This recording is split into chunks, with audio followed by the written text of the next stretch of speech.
दिल्ली में शिद्दत के ज़लज़ले के 4 झटकों ने कौमी दारुल हुकूमत को दहला दिया। कई अफराद अपने बिस्तर से उठ खड़े होकर घर से बाहर निकलने पर मजबूर हो गए। ताहम इन झटकों से किसी जानी या माली नुकसान की कोई इतला नहीं मिली। ज़लज़ले के झटकों की शिद्दत रिख्तर पैमाने पर 2.5 और 3.3 के दरमियान रिकॉर्ड की गई और शहर दिल्ली में ये झटके 12:41 शब से 3:40 शब के दरमियान यानी 3 घंटे की मुद्दत में वक्फे से महसूस किए गए। ज़लज़ले का मबदा जुनूबी दिल्ली में वाक़ था। महकमे मौसमियात के मुताबिक ज़लज़ले के 4 झटकों का मुबदा दस्ता 11 किलोमीटर की गहराई में और 28.4 दर्जे शुमाली अर्ज़ बलद और 77.4 दर्जे मशरक़ी तूल बलद पर वाक़ था। मज़ीद 3 झटकों की शिद्दत रिख्तर पैमाने पर अला तरतीब 2.5, 3.3 और 2.8 रिकॉर्ड की गई और ये 1:41 पर और 1:55 और 3:40 पर शब महसूस किए गए। नायब सदर नशीन कौमी आफात समावी इंतज़ामिया महकुमा एम शशिधर रेड्डी ने कहा, क्योंकि ज़लज़ले का मुबदा सतह ज़मीन से सिर्फ 10-11 किलोमीटर की गहराई में था, इसलिए लोगों ने ज़लज़ले के झटके महसूस किए, लेकिन किसी नुकसान की कोई इतला नहीं मिली। नरेंद्र मोदी के बारे में 2 मरकजी वज़रा सुशील कुमार शिंदे और पी चिदम्बरम के एक दूसरे से बरअक्स व मुतनाज़िया रिमार्क केस के तनाज़े में बीजेपी ने आज कहा है कि कांग्रेस पार्टी अब मायूसी और गैर कानूनी के दौर से गुजर रही है और इस बात पर खौफजदा है कि इख्तिदार पर वो चंद दिन की मेहमान है। बीजेपी के नायब सदर मुख्तार अब्बास नकवी ने कहा कि कांग्रेस के एक लीडर चिदम्बरम कहते हैं कि कांग्रेस के लिए मोदी एक सख्त चैलेंज है, जबकि दूसरे लीडर शिंदे कह रहे हैं कि मोदी कोई चैलेंज नहीं है, जिससे मालूम होता है कि कांग्रेस ज़हनी इंतशार व मायूसी के दौर से गुजर रही है, जिसको असम्बली और लोकसभा इंतखाबात में शिकस्त का खौफ है। इस सूरत में मोदी की शक्ल में दस्तयाब ताकतवर क़यादत और कारगर मुतबादिल के साथ बीजेपी ही कांग्रेस की गलत हुक्मरानी का खात्मा कर सकती है। तो ये जिस तरह से अलगाववादी और आतंकवादियों के हौसले एक के बाद एक बढ़े हैं, इस सरकार की कमजोर और घुटना टेकू नीति का नतीजा है कि आज आतंकवादी और अलगाववादी अपनी शैतानी हरकतों को खुलेआम अंजाम दे रहे हैं। पाकिस्तान जो आतंकवाद का एक इंटरनेशनल सेंटर बना हुआ है, वहां से उनको प्रेशर मिल रहा है। ऐसे हालात में क्या बातचीत होगी और किस बात में बातचीत होगी? जब उनके द्वारा प्रायोजित अलगाववादी इस तरह की भाषा बोलेंगे, जब आतंकवादी हमारी सीमाओं में घुस करके अपनी आतंकवादी हरकतें एक के बाद एक करते रहेंगे, उसके बाद किस चीज पे और किस मुद्दे पर बातचीत होगी? सबसे पहले तो पाकिस्तान में चल रहा जो आतंकवादी का इंटरनेशनल सेंटर है, जो न केवल भारत बल्कि पूरी दुनिया के लिए खतरा बना हुआ है, सबसे पहले उस पर प्रतिबंध लगना चाहिए, उसको ध्वस्त होना। सऊदी अरब के शहर रियाज में इथियोपियन और चाड से ताल्लुक़ रखने वाले गैर कानूनी तारकीन वतन 2 ग्रुपों में खूनरेज़ झड़पों में 3 अफराद हलाक और दीगर 68 के जख्मी हो जाने के बाद पुलिस ने जिद्दा के अल अजीज़िया इलाके में पहुंचकर इन 2 गरीब और पसमानदा अफ्रीकी ममालिक से ताल्लुक़ रखने वाले 57 अफराद को गिरफ्तार कर लिया। 2 अफ्रीकी ममालिक से ताल्लुक़ रखने वाले गैर कानूनी तारकीन वतन के दरमियान घमासान लड़ाई के सबब सारे इलाके में सनसनी और अफरा तफरी फैल गई थी। झड़पों में मुलविस अफराद ने खानगी इमलाक को नुकसान पहुँचाया। तशद्दुद के दौरान 14 कारों को भी तबाह कर दिया गया। जिद्दा पुलिस के सरबराह जनरल अब्दुल्ला ने फसादियों को गिरफ्तार करते हुए इलाके में अमन व अमान की बरकरारी के लिए पुलिस की भारी जमीयत रवाना कर दी है। दरी असना इथियोपिया से ताल्लुक़ रखने वाले 5000 गैर कानूनी वर्कर्स को मुल्क बदर कर दिया गया।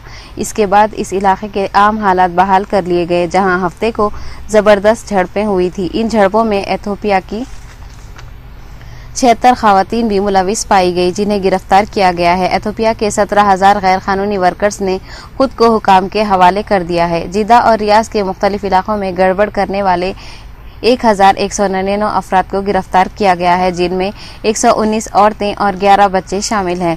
चुनांचे सऊदी मजालिस के निज़ामत आमा ने ऐलान किया है कि गैर कानूनी तारकीन वतन को अकामों का मौक़िफ़ दुरुस्त करने यह वतन वापस जाने के लिए दी गई आम माफ़ी के 4 नवंबर को इख्तिताम के बाद मुख्तलिफ मकामात पर धावे और तलाशी मुहिम के दौरान ताहाल 33,353 अफराद को गिरफ्तार कर लिया गया है।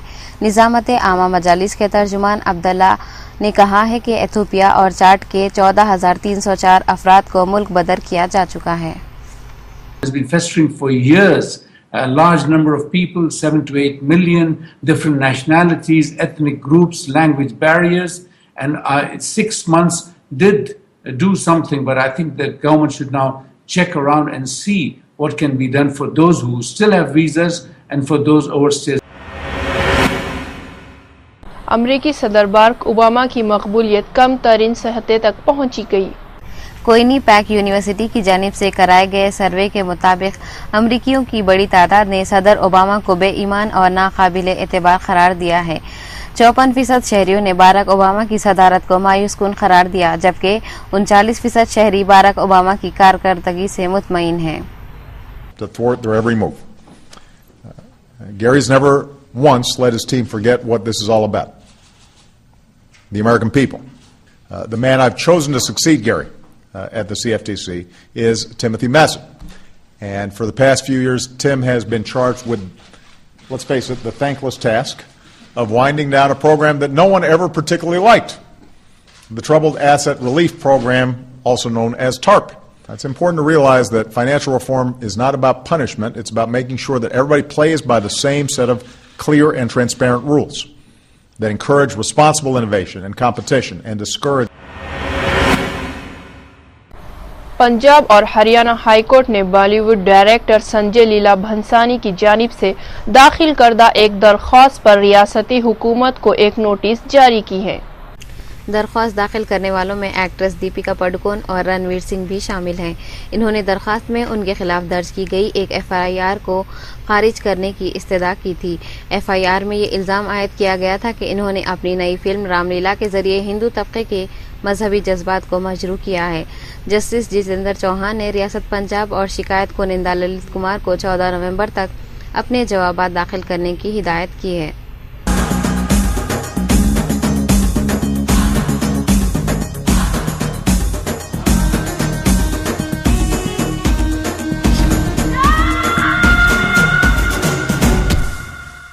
जब राम नाम का राग लगे तो पानी में भी आग लगे।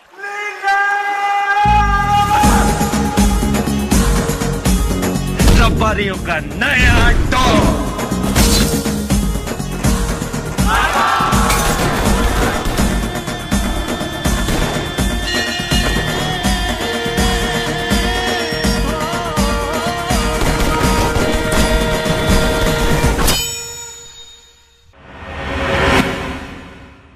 बॉलीवुड अदाकारा जूही चावला आज अपनी 46वीं सालगिरह मना रही हैं। अपने हुस्न और दिलफरेब अदाओं से 1984 में मिस इंडिया का टाइटल जीतने वाली जूही चावला एक अरसे तक बॉलीवुड को भी अपना असीर बनाए रखा। 1986 में फिल्म सल्तनत से अपना फिल्मी करियर शुरू करने वाली जूही ने क़यामत से क़यामत में वो क़यामत मचाई कि सबको ही अपना गर्विदा कर लिया। 25 बरस तक 70 से जायद हिंदी फिल्मों में काम करने वाली जूही चावला की दीगर कामयाब फिल्मों में डर, बोल राधा बोल, हम हैं राही प्यार के और इश्क समेत दीगर जबानों की फिल्में भी शामिल हैं। जूही चावला ने अदाकारी के साथ साथ कई फिल्मों में हिदायतकारी के भी जौहर दिखाए हैं।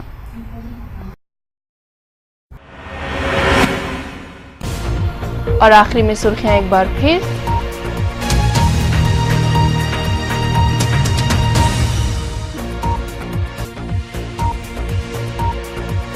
रियासत के बंटवारे पर कांग्रेस पार्टी सियासत करने में मसरूफ, हिज़्ब इख्तिलाफ कायद नारा चंद्रबाबू नायडू का इल्जाम।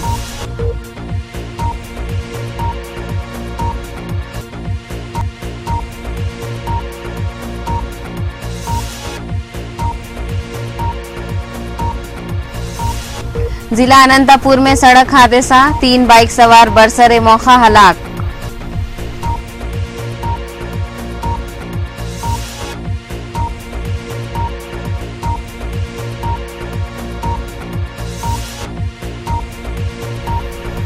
सुप्रीम कोर्ट के साबिक जज के खिलाफ जिनसी हिरासानी की शिकायत, मामले की जांच करने तहकीकाती कंपनी का क़याम।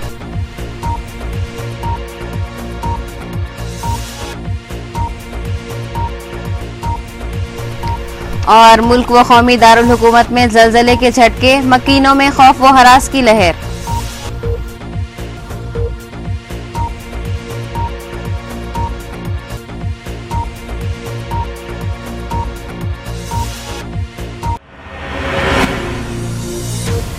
तो रही ना बेखबर, देखते रहिए खास खबर सिर्फ रूबी पर। नाजरीन, हम फिर दोबारा हाजिर होंगे कुछ खास नई खबरों के साथ। तब तक के लिए शाहाना को दीजिए इजाजत। अल्लाह हाफिज।